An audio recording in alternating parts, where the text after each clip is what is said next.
ce dimanche 14 juillet, jour de fête nationale, nous nous rendons sur l'hippodrome de Paris-Longchamp où se tiendra et bien évidemment la semi-nocturne. Le Quintet Plus aura lieu dans la première épreuve dont le départ est prévu à 17h25. Sébastien Cornuel, notre expert, va nous présenter les conditions de ce handicap de la fête nationale, sponsorisé par Longines. Absolument, avec 2000 mètres à parcourir, ce sera des poulains, pouliches et hongres de 4 ans. Handicap première épreuve, référence plus 21. Voilà pour ce qui est des conditions de course, puis on va découvrir le parcours.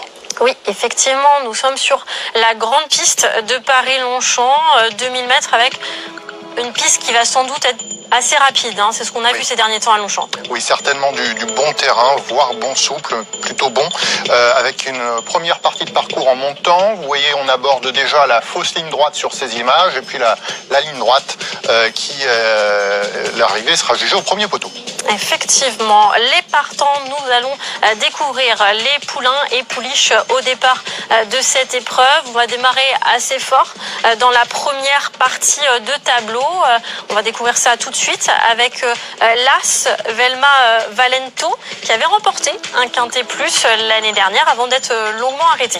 Oui, il reste sur une très bonne rentrée sur l'hippodrome de Toulouse. Il va tenter de confirmer. Le numéro 2, Malo, a été pénalisé suite à son récent succès. C'est plus compliqué. El Magnifico, en revanche, dispose d'une belle chance théorique. Il a remporté son Quintet. On continue à découvrir cette partie de tableau avec une pensionnaire présentée par Alain de Royer-Dupré, numéro 8, Marouche. Son premier Quintet, il faut peut-être s'en méfier d'entrée de jeu.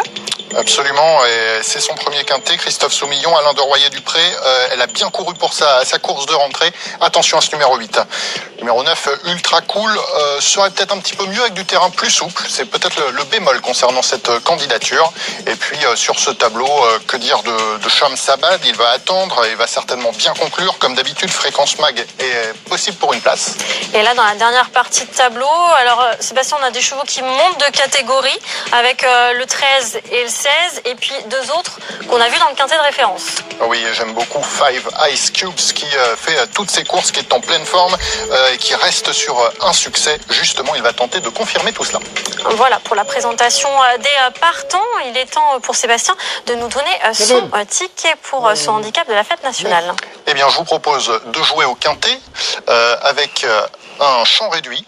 Voilà, Flexi 50 si vous voulez payer un petit peu moins cher. Avec en base, eh bien, le numéro 8, Marouche. Je pense que Christophe Soumillon peut s'imposer avec cette pensionnaire d'Alain de Royer-Dupré. Numéro 4, ensuite, Plein Beau. J'ai beaucoup aimé sa récente 6e place, finissant très fort dans un Quintet. Et devant le 14, le 15 qui peut bien finir également son parcours aujourd'hui. Et puis la Croix ensuite. J'associe les numéros. Alors, numéro 1, 3, 5, 9, 10 et 16. Voilà, ça nous coûte tout cela, 6 € en Flexi 50. Voilà pour mon ticket. Merci Sébastien. En attendant le départ de ce handicap de la fête nationale à 17h25, bon jeu à tous.